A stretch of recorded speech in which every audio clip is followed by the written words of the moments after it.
No, al contrario, muchísimas gracias a ti. Muy interesante tu ponencia. Cabe mencionar que vamos a sacar un resumen y se lo haremos llegar a todas las personas que estén interesadas y los que quieran hacer, los que no alcancen a tener preguntas, que quieran hacerlo por vía electrónica, también se los vamos a hacer llegar los correos de los ponentes. Así que pasaríamos, sin más preámbulos, a la sesión de preguntas. Yo le pediría a mi compañero diputado, bueno, antes de ello quisiera agradecer a mi compañera Alejandra Pani, diputada federal y también secretaria de la comisión, que se haya conectado. Bienvenida, diputada. Y le pediría a mi compañero, el diputado Santiago González, que se encargue de moderar la participación de las preguntas y que seamos concretos y cortas las preguntas y directas para que tengamos más tiempo de hacer preguntas, porque solamente tenemos 10 minutos, tenemos una segunda parte del conversatorio que hay que respetar. Así que adelante, diputado Santiago González, con la coordinación de moderar la participación. ¿Qué tal? Primero que nada, un gusto saludarles. Gracias. Pues déjame ver mis listas. Dame un segundo. Pero rapidísimo. Alguien encendió su micrófono. Ernesto Piedras. Les decía, primero que nada, diputado Sergio Mayer, gracias por la invitación. Agradecemos mucho al presidente este tipo de conversatorios. Igualmente la bienvenida a mis compañeros diputados, a los panelistas, así como al público que el día de hoy nos está acompañando y que están pues sumamente interesados en el tema de la copia privada. Quisiera en primer término darle la palabra a Flavio González. Él es el representante de la Academia Mexicana de Artes y Ciencias Cinematográficas y a quien le cedemos el uso de la palabra para que haga su pregunta. Adelante, licenciado Flavio. Gracias. Bueno, soy efectivamente secretario de la Academia de Cine y quisiera plantear dos comentarios que nos preocupan mucho acerca de la iniciativa. El primero tiene que ver con la derogación del artículo 151 a la que ya se refirió Luis Fernando García. Efectivamente, nos parece que esa derogación limitaría o de hecho prohibiría los usos para fines académicos, científicos, de difusión cultural y otros usos no lucrativos, lo que en otros países llaman el fair use, y eso limitaría inevitablemente la generación y difusión de conocimiento. Entonces, nos preocupa realmente muy profundamente el planteamiento de derogar el artículo 151. No entendemos la lógica de esa derogación, cuando el 148 simplemente incluye una limitación, o más bien la mención de que esto no limita el cobro de una copia privada. Desde luego que, además, debo decir, como profesor universitario en la UNAM, en la Escuela de Cine de la UNAM, me parece que sería atentatorio de los principios de la educación pública el hecho de proscribir el uso académico, por ejemplo, de materiales, contenidos cinematográficos, literarios, etcétera. Por otro lado, el segundo asunto que nos preocupa es... Perdón la interrupción. Les pediría que fuéramos concretos con la pregunta, no es una mesa de debate, me gustaría que fuéramos concretos con las preguntas. Disculpe, diputado, pero yo expresé muy claramente que quería presentar dos comentarios que nos preocupan en la academia. Si este no es el espacio, dígame cuál. No, es que si tienen alguna pregunta para los... no, los yo expresé que no iba a hacer una pregunta sino un comentario y se me dio la palabra, por eso lo estoy haciendo. Bueno, te pido que seamos concretos por respeto a los ponentes porque tenemos otra hora más. Creo que ya habría terminado, si me permite, termino. Por favor. El segundo punto que nos preocupa es que el dinero sea recaudado por las sociedades de gestión, lo cual de algún modo obliga a los creadores a afiliarse a una sociedad de gestión, lo cual va en contra de lo que establece el artículo 195, de la Ley de Derechos Federal de Derechos de Autor, donde esto pues es una decisión que debe ser libremente tomada por el autor, pues quien no esté afiliado pues no recibirá remuneración. Entendiendo la dificultad de plantear una remuneración compensatoria, que no se sabe de qué obra fue reproducida y por lo tanto es imposible determinar un autor en específico. Sin embargo, nos parece y nos preocupa que el mecanismo sea únicamente por las sociedades de gestión, y en este sentido quisiéramos plantear que al menos se considere que por lo menos un 50% o más de esa recaudación se vaya a crear fondos públicos concursables que generen trabajo específicamente a los autores definidos por la Ley Federal de Derechos de Autor mediante estímulos a la creación y a la producción de nuevas obras, y no simplemente un dinero que será repartido por las sociedades de gestión y quien no esté afiliado pues se queda fuera de este derecho compensatorio. Esos son los dos puntos. Gracias. Correcto, pues le agradeceríamos mucho. Nada más una pregunta aquí al maestro Flavio. ¿A quién va dirigida esta pregunta, maestro? Bueno, aquí están los miembros de la Comisión de Cultura y los asesores, y más bien no es una pregunta, perdón, son dos posicionamientos, dos temas que nos preocupan, los pongo sobre la mesa, si quieren los pueden comentar, y si no, quedará simplemente como un posicionamiento de dos asuntos que nos parecen muy preocupantes en la Academia de Cine. Gracias.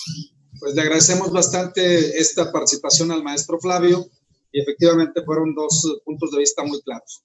Asimismo, le damos la palabra para la pregunta al licenciado Carlos Manuel Gómez, quien a continuación le abrimos el micrófono.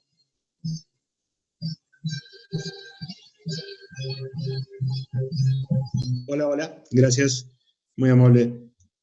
No, nada más, quería hacerle la consulta, bueno, a cualquiera, podría ser al representante de la red de Internet, Luis Fernando.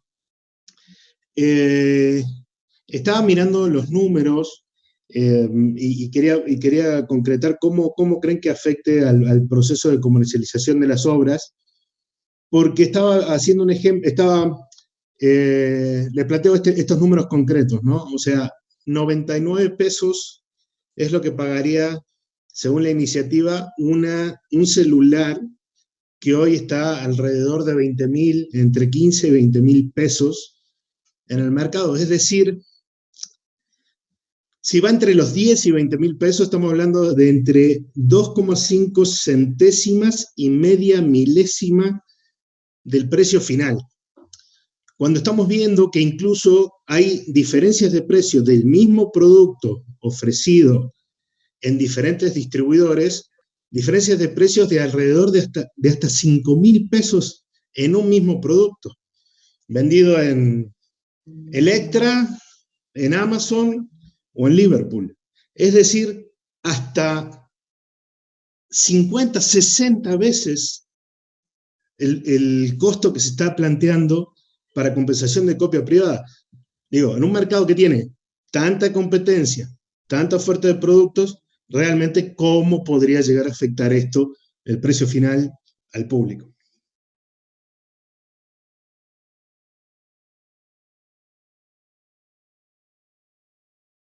Permitimos que los participantes, diputado Mayer, nuestros conferencistas, quien quisiera.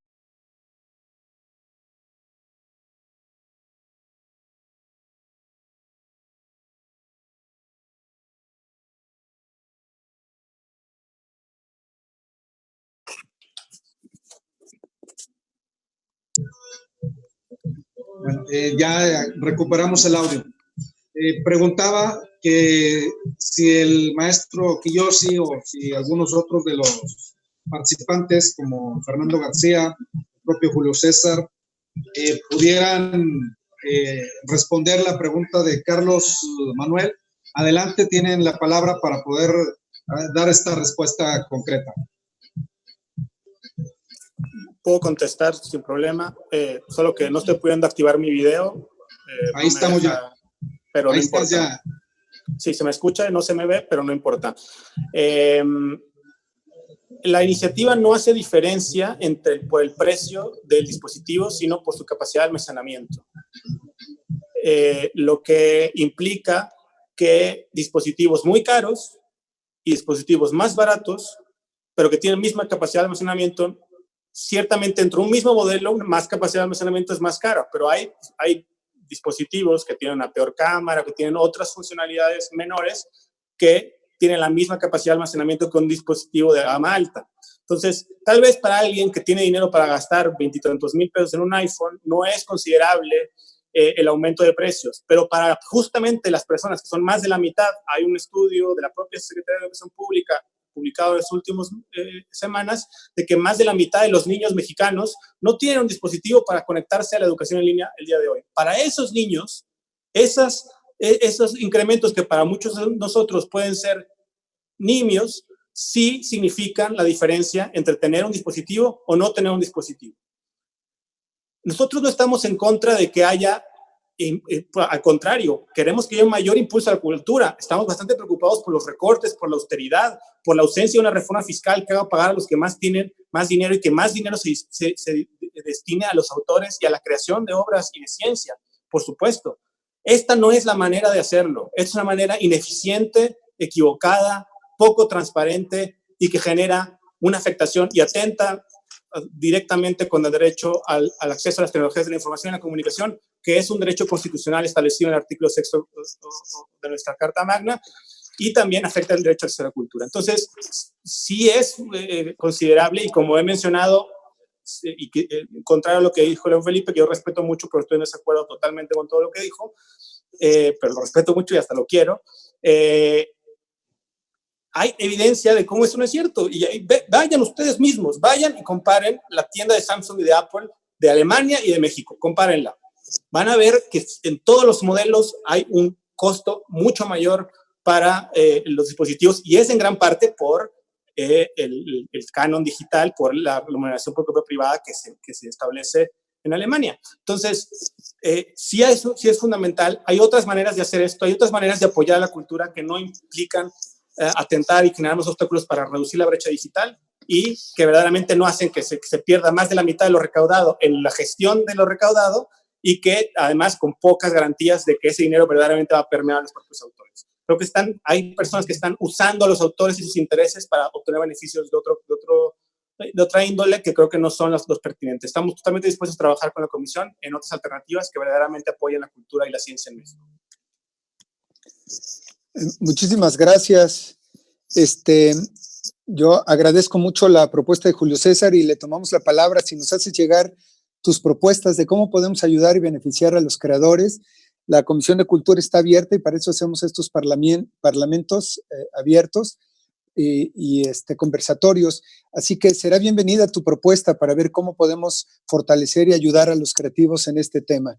Y por cuestiones de tiempo, a mí me gustaría, vamos a omitir ya el tema del resumen que corresponde como moderador. Sin embargo, me gustaría pasar a la siguiente etapa de este conversatorio, y que es precisamente,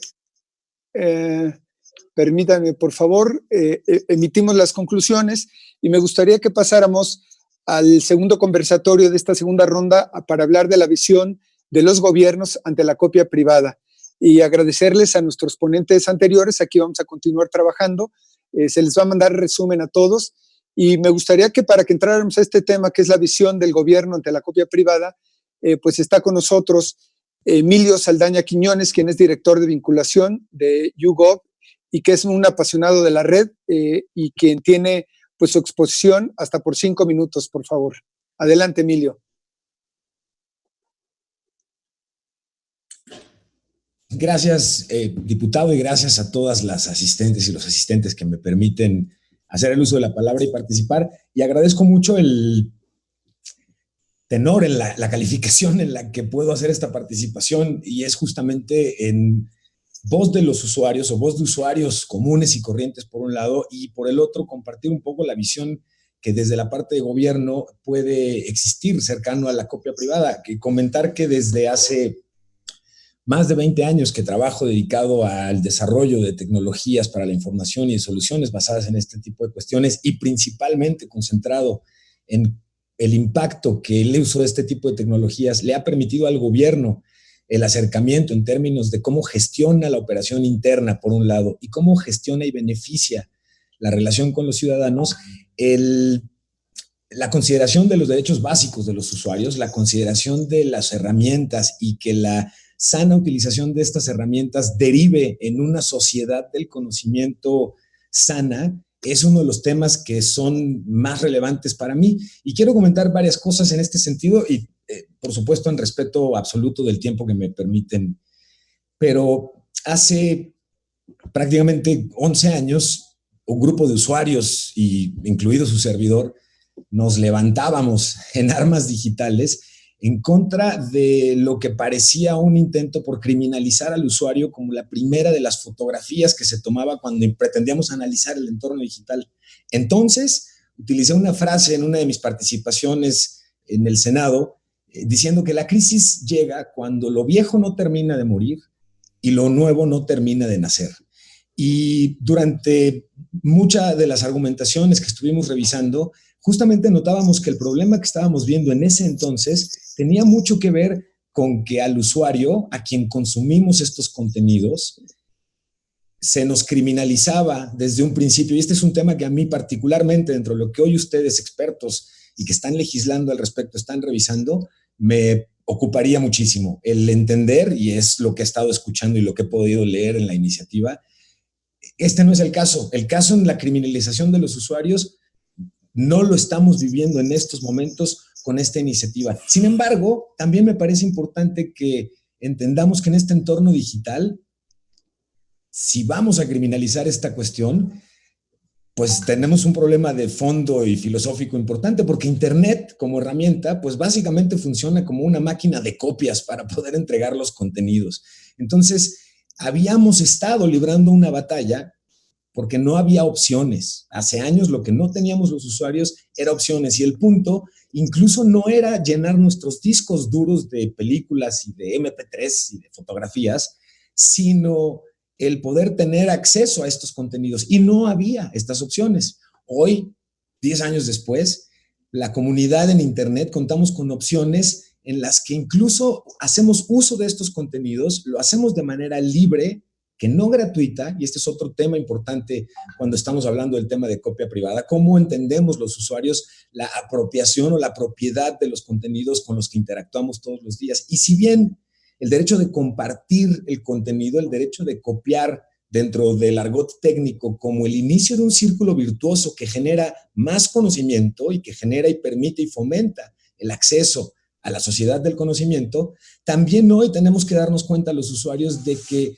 la batalla que nos hacía ver como criminales, como el primero de nuestros papeles o nuestras figuras dentro del entorno digital, es una batalla que ganamos hace 10 años. Es una batalla que nos era importante que quedara claro que no éramos criminales y que compartir como este inicio del círculo virtuoso es precisamente parte del funcionamiento integral de Internet. Esta no es, al menos para los usuarios y las usuarias, una batalla, a menos que se pretenda considerar nuevamente al usuario como una anomalía dentro del entorno digital, lejos de considerarlo como uno de los principales ejes y detonadores de todo el movimiento que genera. Quiero entenderlo y como usuario de a pie necesito ayuda de parte de todos ustedes, de que se trata de un impulso, por lo que yo he estado escuchando y leyendo, se trata de un impulso a la disponibilidad de las obras. El usuario hoy, en efecto, no está buscando los contenidos para hacer un acopio de ellos y bajarlos y guardarlos. Hoy tenemos libre acceso a la mayoría de los mismos, y en muchos casos incluso ya reconocemos los usuarios la justicia que existe en la ganancia, en la remuneración que deben tener los autores cuando utilizamos sus contenidos, independientemente de mi libertad de compartir o no dichos contenidos. Existen contenidos que tienen una connotación comercial, y dentro del Internet la posibilidad justamente de que yo guarde hoy copia privada, tal como lo explicaba por ejemplo León Felipe, la posibilidad de guardar una copia de un contenido al que yo tuve acceso de manera legal o que adquirí de manera legal, pues sonando, cuando hablamos de Internet, suena irrisorio, porque en realidad pues una copia la tengo en mi Dropbox y otra en mi Gmail y otra la tengo en mi chunchito USB y otra en mi disco duro externo y otra en mi disco interno y otra en mi disco interno doble,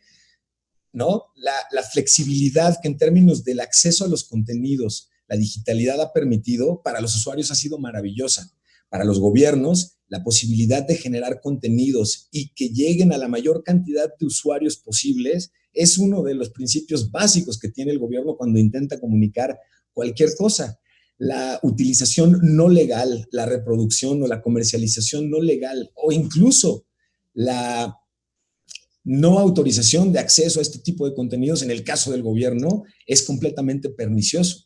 Sin embargo, este tren digital, y perdón por la expresión en este sentido, el tren digital que requeríamos ya existe, que es el contar con canales, con opciones y con medidas que me permitan el acceso al conocimiento, a la sociedad de la información, por un lado, para fomentar todas estas libertades, desde la de expresión hasta la de generar y compartir más conocimiento para generar este círculo virtuoso. Sin embargo, estos incrementos que estamos escuchando, esta guerra o batalla que pudiéramos escuchar en términos de la copia privada, yo quiero dejar claro que coincido en que no se trata o no debiera de tratarse en ningún momento del usuario final.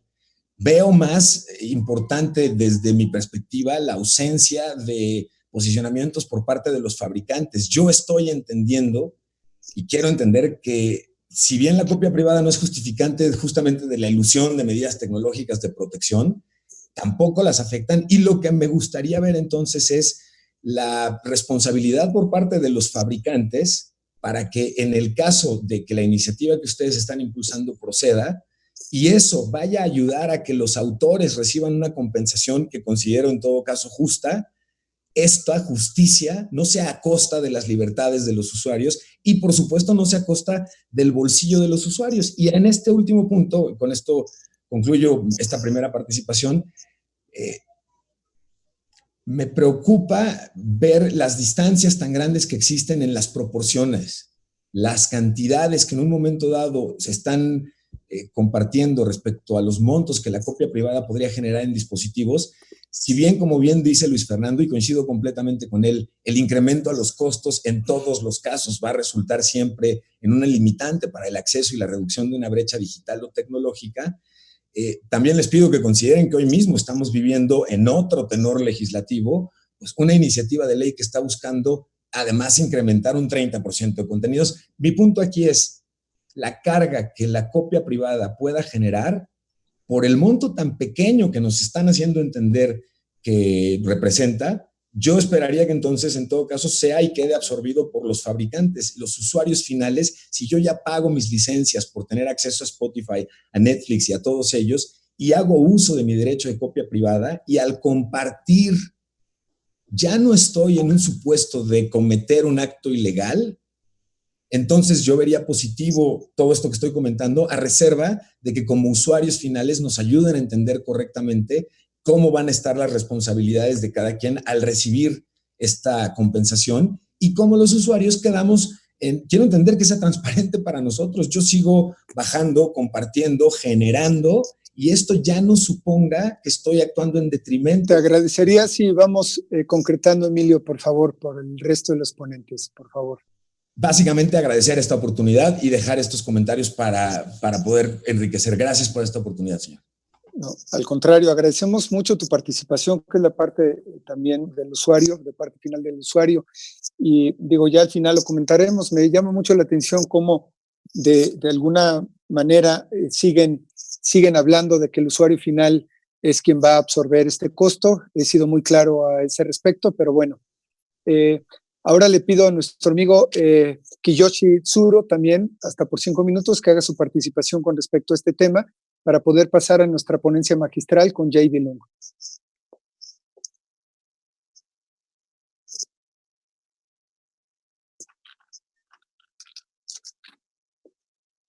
¿Sí se encuentra activo Kiyoshi Tsuru?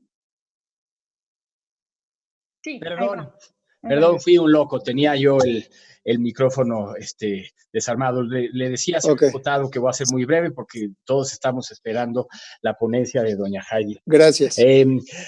A mí me da mucho gusto ver en este ejercicio, esta es la tercera reunión del conversatorio, me da mucho gusto ver que sí hay un esfuerzo por armonizar en materia de política pública esta iniciativa con el resto de la legislación nacional y con el entorno regulatorio internacional. También que se está tomando en cuenta el derecho comparado y adoptando las experiencias internacionales. En este sentido, a mí me gustaría recalcar que el texto del artículo 40 en la iniciativa se refiere, como ya nos dijo León Felipe, al fabricante y al importador, y subsidiariamente al distribuidor y al comercializador. Esto significa que el espíritu de la iniciativa y la letra misma de la iniciativa versa sobre objetos, sobre dispositivos, ¿no? Equipos, aparatos, soportes, instrumentos,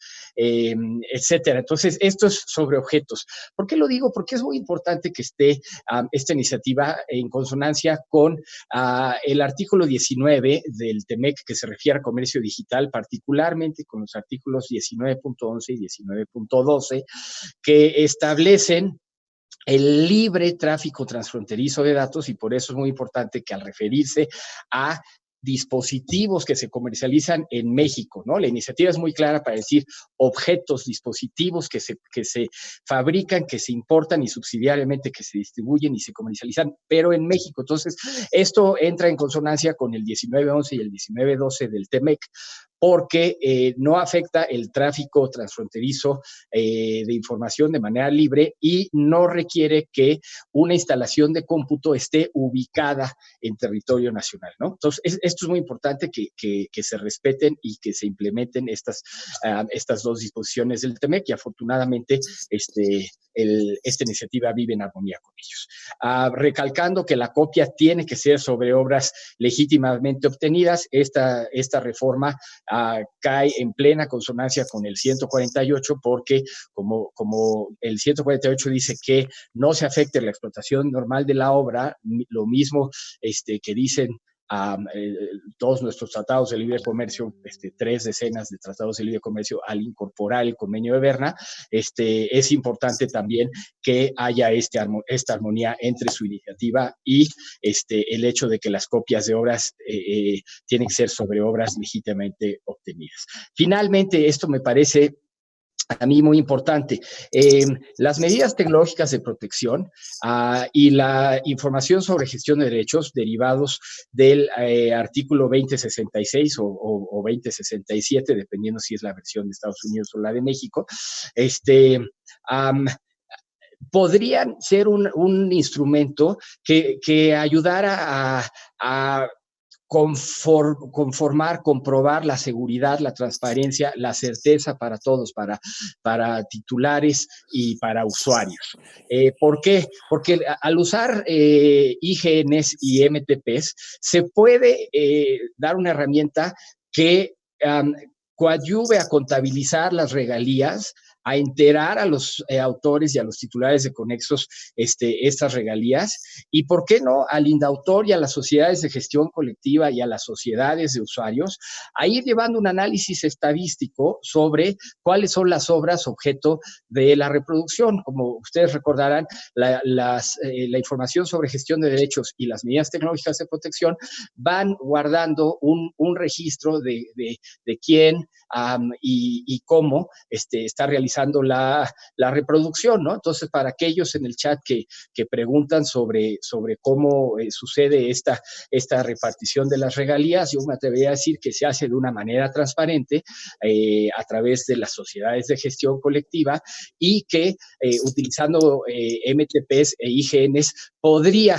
irse reforzando este ejercicio de transparencia entre la autoridad, las sociedades, los autores titulares de conexos y, por supuesto, los usuarios. En este mismo sentido, el 2066 o el 2067, en su inciso 4, nos dice que las MTPs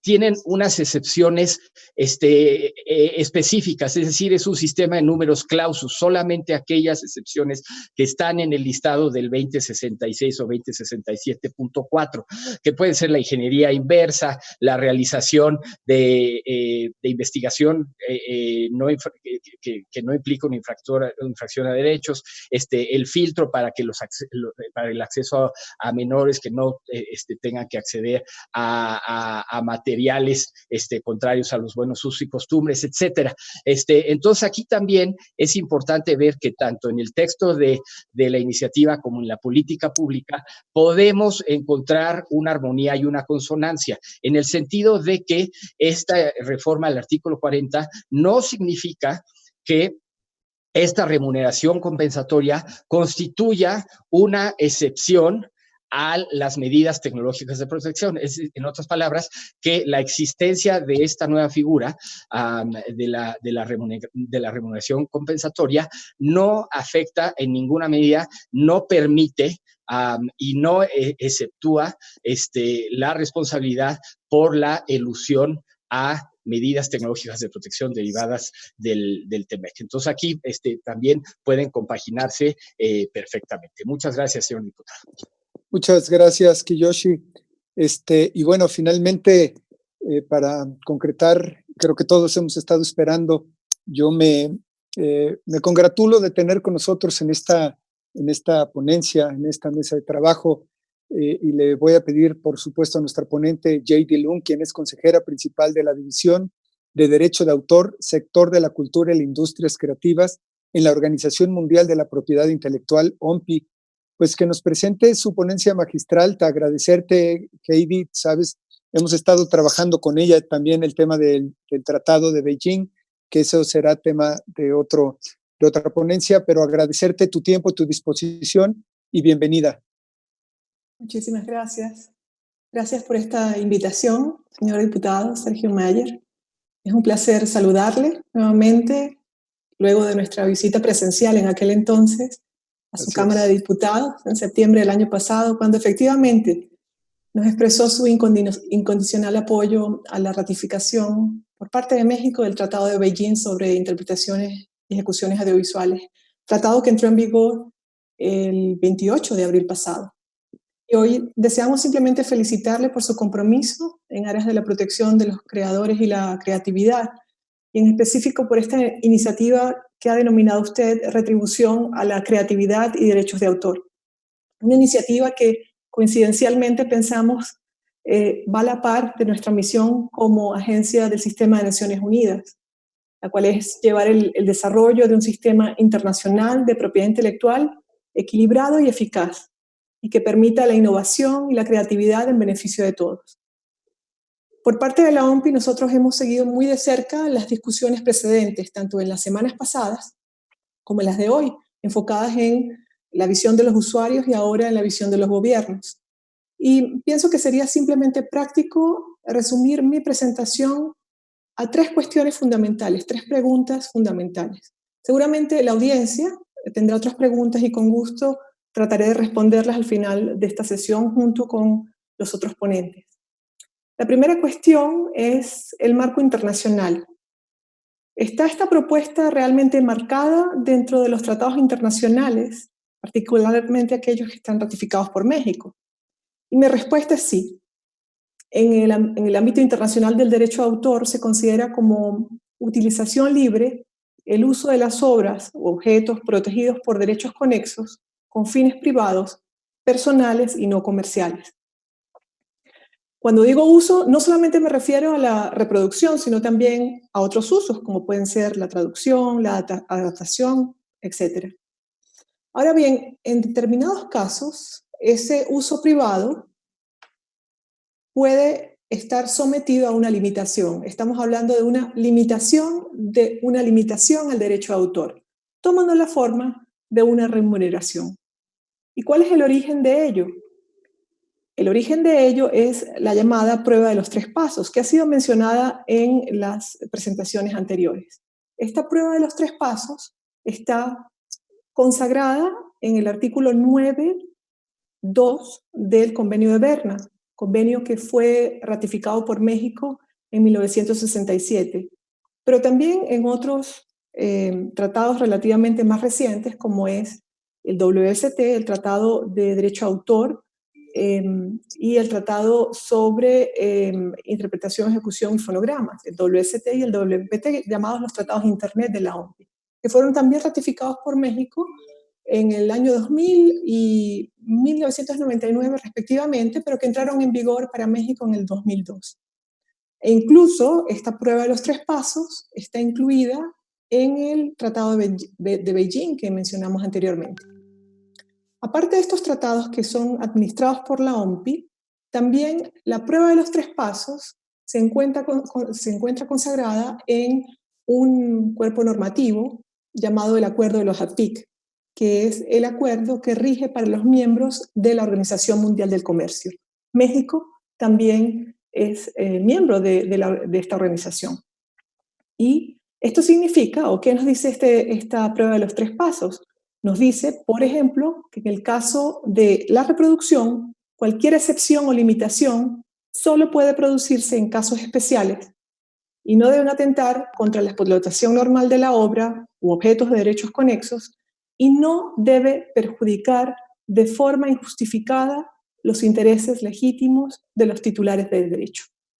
Para quienes están más interesados en profundizar sobre este tema, hay una decisión importantísima, una decisión hito, que fue objeto de un laudo arbitral entre Estados Unidos y en aquel entonces la Unión Europea en el año 2000, que de alguna manera hace una disección de esta prueba de los 3 pasos.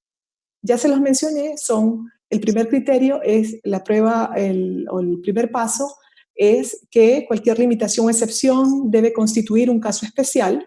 Esto significa que el uso de que se trate debe ser específico y debe estar determinado de forma clara y precisa. El segundo criterio, que también se ha mencionado, que podría aplicarse no solamente en el caso de que la excepción o limitación no haya fracasado en virtud del primer criterio, es decir, que se trate de un caso especial determinado, constituye el conflicto o el no conflicto con la explotación normal de la obra. Esto significa que cualquier forma de explotación de una obra que tenga o probablemente adquiera una importancia económica o práctica considerable debe estar reservada al titular del derecho. Además, estas excepciones o limitaciones no deben entrar en competencia económica con el ejercicio del derecho de reproducción por parte del titular del derecho, en el sentido de que no deben socavar de ninguna manera el mercado de la obra. Y el tercer criterio, que es el más importante porque es el que abre la puerta a esta remuneración que se plantea, es el relativo a que la excepción no puede perjudicar injustificadamente los intereses legítimos de los titulares de los derechos de autor. Y por intereses legítimos se entienden los intereses jurídicos, en el sentido de que el interés del titular del derecho es gozar del derecho de reproducción y ejercerlo en la medida de lo posible. Una excepción o limitación perjudica de forma inevitable, por definición, estos intereses legítimos, aunque este perjuicio puede resultar permisible en ciertos casos especiales, cuando no atente contra forma alguna de explotación normal de la obra.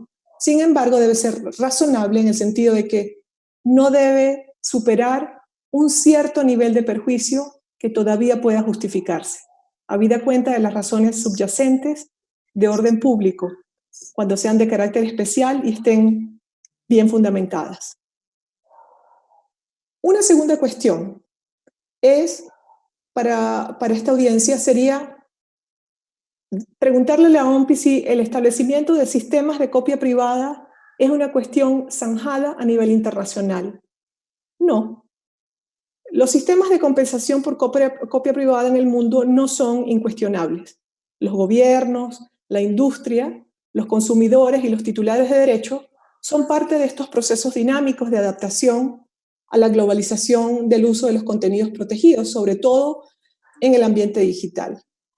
En el caso de los Estados miembros de la OMPI, si vamos al número de miembros que hoy tiene la OMPI, podríamos contar un 40%, casi un 40% de Estados miembros de la OMPI que ya tienen en su ley, en su legislación, prevista la remuneración por copia privada. Esto no significa que hayan procesos en camino, es decir, algunos Estados miembros que estén considerando en estos momentos también esta institución en su legislación. Algunos países observamos que han efectuado dichas adaptaciones de manera más fácil, mientras que para otros es más complejo. El debate rico en ideas sobre la propia reglamentación de la remuneración por copia privada, el alcance y los medios para asegurar una compensación justa para los titulares de derecho, no solamente es natural, sino que es necesario. Lo que inequívocamente observamos desde la OMPI, y lo hemos observado en estas discusiones que hemos tenido, es que es indiscutible que hay un creciente aprecio por los contenidos creativos y que todos unánimemente tenemos la voluntad de compensar a los titulares por sus esfuerzos. Señor diputado, hay algo más terrible que retroceder en este tema, y es simplemente dar pasos de un lado a otro, lateralmente, pensando que se está avanzando. En resumen, los avances en el campo de la copia privada deben ser cuidadosamente seguidos. Y la tercera, y para mí la última cuestión, sería, dentro de todos los aspectos que tenemos que tomar en cuenta para desarrollar la remuneración de la copia privada, ¿cuáles serían los más críticos? Quizás para mí, los aspectos más críticos, el aspecto más crítico sería el eliminar algunos mitos que circundan la copia privada desde distintos frentes. Usted reiteradamente ha aclarado uno de ellos, y es el hecho de que en el caso de México, el pago de la copia privada no se va a adjudicar a los consumidores. Los consumidores no van a resultar afectados por esta remuneración. Pero hay otros frentes también que pensamos que son comunes dentro de las discusiones que han adelantado distintos países que han instituido la remuneración por copia privada. En primer lugar, el mito de que el digital es distinto. No. El tema analógico y digital obviamente son distintos, pero el principio de la remuneración de copia privada es exactamente el mismo. Y tanto en lo analógico como en lo digital debemos diferenciar entre los dos actos distintos. Por un lado, la compra inicial del archivo o del servicio para adquirir contenidos, sea la música, la película, la imagen, el texto, no incluye el permiso para copiarla. El pago de la remuneración sobre la compra de soportes vírgenes, las memorias USB, reproductores digitales, discos duros externos, es lo que da la oportunidad de hacer la copia. Adicionalmente, y ya lo han reiterado varios de los ponentes, el intercambio de archivos ilegal no puede confundirse con la copia privada. La puesta a disposición de archivos digitales, por ejemplo, en la red, está sujeta al derecho exclusivo de los autores u otros titulares de autorizar o prohibir la explotación de sus obras, y es ilegal si esta no está autorizada por ellos. Del mismo modo, las copias realizadas a partir de archivos puestos a disposición en la red no entran en la forma de excepción de la copia privada porque su origen es ilegal. Otro tema crítico es la cuestión de las medidas tecnológicas, señalada por un ponente anteriormente.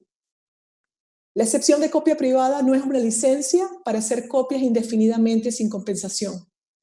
El sistema está concebido como una excepción al derecho de reproducción. Es cierto que las medidas tecnológicas de protección se han integrado en ciertos medios para limitar o incluso impedir la copia y respetar las normas de derecho de autor o derechos conexos. Sin embargo, observamos en la práctica que las medidas tecnológicas no impiden la copia privada de manera totalmente absoluta, o al menos por los momentos. Por otro lado también, y esto también con esto quiero concluir esta anotación, pensamos que la copia privada no puede concebirse de manera absoluta y pensar que todos los montos pagados por la remuneración van a las manos del titular. También encontramos que pueden existir límites, y tengo entendido que su proyecto así lo señala. Me refiero, por ejemplo, a los reembolsos que se establecen cuando hay usos profesionales, o la destinación de ciertos montos, ciertos porcentajes, ayudas sociales, asistencia social o actividades culturales, por ejemplo. Estas excepciones a la remuneración de copia privada deben ser cuidadosamente estudiadas para no vaciar la propia remuneración que tan difícilmente ha sido o se espera sea consensuada. En el caso, por ejemplo, de los reembolsos por copia privada para usos profesionales, es decir, no privados, se debe asegurar o debe asegurarse que los medios adquiridos son exclusivamente para uso profesional y que nunca servirán para la copia privada. El pago de la remuneración por copia privada no está vinculado a la naturaleza de la persona que adquiere el equipo o el soporte, particular o profesional, sino al uso que se dé del equipo. Se ha publicado mucho sobre la copia privada y sobre otras excepciones al derecho de autor. Y la información que podemos encontrar es vasta. Las contribuciones, por ejemplo, de las sociedades de gestión colectiva, lo escuchamos en el primer conversatorio que usted organizó.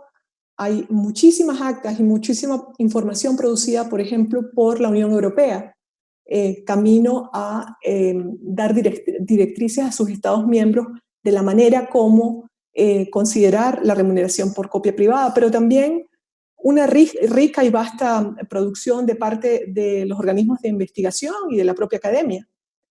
Así que, de manera muy modesta, la OMPI también ofrece una contribución, y es la publicación relativa a una encuesta que se hizo ya hace 3 años sobre los sistemas de remuneración por copia privada, que abarcó en aquel entonces 31 países. Fue una pequeña muestra que se hizo y que está disponible bajo el sistema de código abierto en el grupo de publicaciones que ofrece la OMPI, y es la publicación 1037. Si ustedes buscan en el sitio web de la OMPI, esta publicación está disponible por ahora en idioma inglés. Yo con esto quiero concluir mi intervención. Señor diputado, muchísimas gracias y estoy presta a atender a los cuestionamientos que tengan o a los comentarios. Muchísimas gracias. Wow, muchísimas gracias, Heidi. Nuevamente un honor y un placer saludarte, aunque sea virtualmente. Estoy seguro que tarde o temprano nos vamos a volver a reunir para seguir trabajando en nuestro proyecto. Y si ustedes me lo permiten, a mí me gustaría, tenemos dentro del protocolo, pues 5 minutos en donde, con mi participación, donde damos todo un resumen. A mí me gustaría ceder esos minutos, sumarlos a los 10 minutos que hay de preguntas, porque estoy convencido que va a haber muchas preguntas al respecto. Así que le pediría, por favor, al diputado nuevamente Santiago González Soto, quien me está auxiliando en la participación, y que me ayude a moderar las preguntas. Y nuevamente les pido que seamos respetuosos de todos los ponentes y también de las gentes que también quieren participar, que seamos concretos con las preguntas para que tengamos más participantes. Muchas gracias, JD, y adelante con las preguntas, diputado Santiago.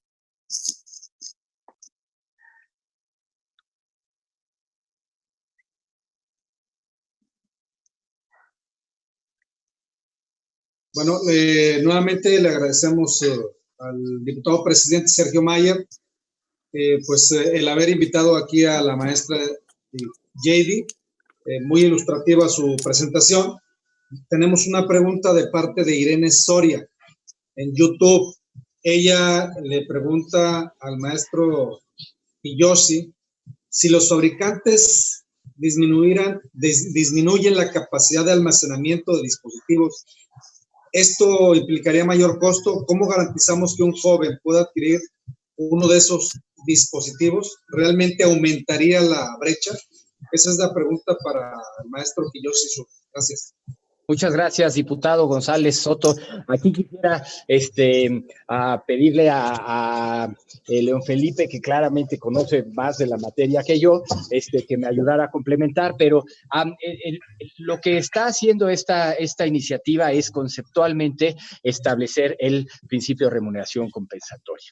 Entre las propuestas se tiene un tabulador que está relacionado con los distintos dispositivos, ¿no? Y ahí tenemos clasificados estos objetos, estos dispositivos. En esta tabla, efectivamente, de repente hay distinciones, ¿no? Por ejemplo, un reproductor MP3 que tenga menos de 512 megas o un reproductor MP3 de 2 gigas y hasta 4 gigas. Yo creo que con la experiencia y a medida que se vaya implementando esta reforma al artículo 40, se va teniendo mayor experiencia sobre la proporcionalidad en el monto de la esta cuota compensatoria y la naturaleza y sobre todo la capacidad de cada uno de los dispositivos, ¿no? Y por eso es que estoy de acuerdo con Heidi en el sentido de que las MTPs nos pueden ir ayudando a tener la información estadística necesaria para ir calibrando cuál tiene que ser la cantidad que se asigna a cada uno de estos objetos o dispositivos.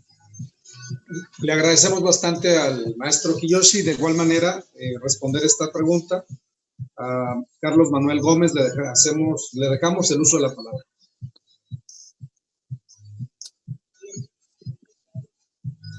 Hola, no, nada más, muchas gracias. La pregunta era si nos podría hacer un resumen, Heidi, del seguimiento que vienen haciendo de el lugar donde está más desarrollada la remuneración compositoria de copia privada, que es la Comunidad Económica Europea, ¿no? Si nos puede hacer un resumen de cuáles son los éxitos o fracasos o dificultades y cómo ha repercutido en los creadores esta implementación.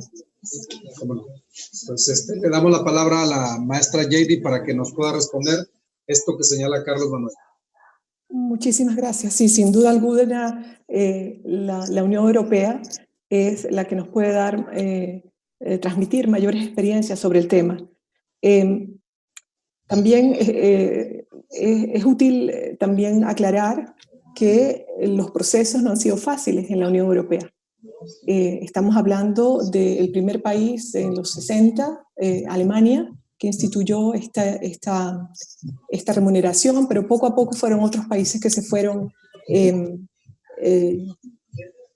digamos, uniendo, y luego a través de las directivas, la propia Unión Europea reconoce, digamos, este canon a pagar por la remuneración por usos privados. Podríamos decir que hoy prácticamente todos los miembros de la Unión Europea son parte de ellos. Hace unos meses yo hubiera podido decir que solamente uno era el que faltaba, pero es Reino Unido, que por razones obvias ahora no forma parte de este conjunto, así que exitosamente la Unión Europea puede vanagloriarse de que este sistema ha sido instituido y que aparte de ser una unión que comparte lo que llaman ellos un acquis communautaire, que comparte un marco jurídico de base, podemos observar que el desarrollo, la implementación de los sistemas de copia privada en los países europeos varía de un país a otro. Es decir, no podríamos decir que son totalmente idénticos. El sistema, por ejemplo, francés no es totalmente similar, por ejemplo, al sistema español o al sistema alemán. Así que dentro de la propia Unión podemos encontrar importantes variaciones. Aparte o cuando digo que no ha sido un proceso fácil, yo también apunto a lo que puede ser la jurisprudencia. Hay una jurisprudencia muy rica de los tribunales europeos, pero de la propia tribunal, digamos, máximo de la Unión Europea, que se ha pronunciado sobre el tema. Hay una rica jurisprudencia sobre el tema que ha zanjado y ha ido poco a poco aclarando distintos temas sobre la implementación y sobre la interpretación que han hecho los Estados miembros sobre el tema. Y esta jurisprudencia está también disponible tanto en las páginas de la red de la propia Comisión Europea como, digamos, es objeto de estudios por parte de la doctrina. Así que, sin duda alguna, yo le podría decir que sí, es el caso de la Unión Europea y los procesos de implementación. Yo creo que en la primera o segunda discusión tuvieron a un representante de Francia explicando el sistema francés, cómo han establecido ellos el trabajo de la Comisión, y es un sistema totalmente distinto, por ejemplo, a Suecia, que también forma parte de la Unión. Un sistema que funciona, que es efectivo, pero que es totalmente distinto a sistemas nacionales de otros países de la Unión. A mí no me queda más que agradecer a todos nuestros ponentes, al público interesado en estos temas, y que sepan que, primero que nada, vamos a tener la posibilidad de subir el link al cual se refería la maestra JD Lung, para los que estén interesados en leerlo y estar informados al respecto. Y me gustaría mencionar que dentro de la Cámara de Diputados, especialmente en la Comisión de Cultura y Cinematografía, que me honro en presidir, hemos tomado siempre la decisión de antes de presentar alguna iniciativa, siempre tiene que estar basada en opiniones y en experiencias de los expertos y así evitar ocurrencias. Ese es nuestro compromiso y tomar decisiones definitivamente informadas y es por eso que estamos abriendo esta serie de conversatorios y de Parlamento Abierto, en donde nos parece realmente fundamental escuchar todas las voces, incluyendo en este caso inclusive la de los usuarios, y que vamos a seguir trabajando. Todavía hay una serie de conversatorios a los cuales están cordialmente invitados y todos las personas que quieran tener información del resumen, porque ya no lo voy a dar por cuestiones de tiempo, los que quieran escribir al correo andrea.sanchez@diputados.gov.mx. Le pido a Andrea que lo escriba en el chat, por favor, para todos los que quieran tener un resumen de los conversatorios y los que quieran hacer preguntas que hayan quedado abiertas. Por supuesto que vamos a tratar de responderlas a través de nuestros ponentes. No me queda más que agradecerles a todos nuestros compañeros de la Comisión de Cultura que han hecho un gran esfuerzo, a todo el público que ha estado presente en estos conversatorios, pero especialmente a nuestros ponentes, Julio César Vega, a Kiyoshi Tsuru, Julio César Vega, León Felipe Sánchez, Emilio Saldaña Quiñones, y muy especialmente pues a la maestra Heidi Lung, quien para nosotros era muy importante su opinión con respecto a lo que está pasando en otros países y a la opinión que podemos tener de la Organización Mundial de Propiedad Intelectual. Eso para nosotros es fundamental para saber qué decisiones vamos a tomar en esta iniciativa, que estamos convencidos además que va a traer grandes beneficios. Y nuevamente, pues me gustaría concluir y terminando, como lo hice la vez pasada, que quede claro que esta no es una nueva figura en la ley, que ya existe desde hace muchos años y que es por eso que ya estamos trabajando en ella. Solamente hay que reglamentarla, que no es un impuesto o un gravamen y que de ninguna manera será cargado, y hago mucho énfasis en eso, que como diputados tenemos ese gran compromiso de que no será cargado el costo al usuario final. Eso es realmente importante para nosotros, proteger la economía de los usuarios. Sin embargo, tenemos que hacer un análisis amplio, informado, para tomar las decisiones. Y bueno, finalmente agradecerles, que sepan que nos vemos ahora sí, aunque sea una comercial, a la misma hora, en el mismo horario, la próxima semana, donde tendremos invitados del nivel de oradores y de ponentes que hemos tenido en estas últimas tres. Y que se inscriban, por favor, que manden sus comentarios al correo que se acaba de subir, y les vamos a hacer llegar el link, como se los dije, al cual hizo referencia la maestra Lung. Y agradecerle, por favor, nuevamente al diputado Soto por tu apoyo en estos conversatorios. Y si nos permiten todos prender sus cámaras para que se pueda hacer la foto oficial, que es la que se está mandando a los medios, y que dando justamente hacemos la clausura siendo las 13:08 del 20 de mayo del 2020, se da por clausurada la tercera sesión del conversatorio Retribución a la Creatividad y Derecho de Autor, la copia privada, organizada por la Comisión de Cultura y Cinematografía, y los esperamos la próxima semana. Gracias a todos, prendan sus cámaras para que estemos presentes en la foto.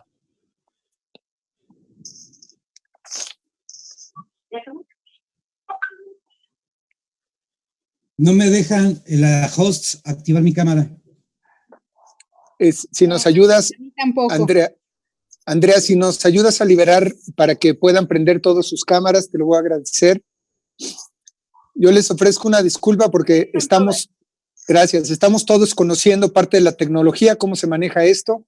Creo que mi reconocimiento a Andrea, la secretaria técnica, que lo ha hecho estupendamente bien, quizá con algunas fallas técnicas que no dependen de nosotros, y una disculpa por la intervención inapropiada que tuvimos de alguna persona que se metió a querer boicotear el tema. Pero creo que ya están activadas, ¿no? Sí. Perfecto. Faltan. Pues nada más sonrían.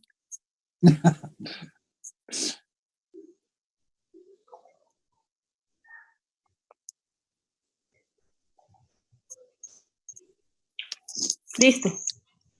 Muchas gracias. Háganos llegar sus comentarios y las dudas, como lo de Flavio González, que estoy convencido que se le puede mandar una respuesta de sus inquietudes para que todos las compartamos. Y nos gustaría, Sergio, pues poder participar quizás en algún momento en estas mesas. Sí, nosotros tenemos ponentes invitados y se abre el canal para todos los que quieran participar y hacer preguntas. Sin embargo, tenemos que tener conciencia de nuestros ponentes y podemos armar otra mesa nosotros si quieren después, ya que no estén nuestros ponentes, podemos armar una mesa posterior para el día siguiente donde todos ustedes pueden participar. No me queda a todos mis compañeros de la Comisión de Cultura y Cinematografía, también a Ernesto Piedras, Hugo Contreras, Dindautor, José Luis Caballero, quienes han participado, Carlos Anaya, Alejandra Pani, Mario Ismael Moreno y Carlos Carrión, compañeros diputados. Gracias a todos y vamos a tomar en cuenta esa propuesta de trabajar después con base a las ponencias que nos dieron. Así que muchas gracias a todos, nos vemos la próxima semana y síganse cuidando y quedando en casa, cuiden mucho a sus familiares. Saludos, gracias. Gracias por la discusión. Muchas gracias. Muy buena. Hasta luego, buenas tardes. Gracias.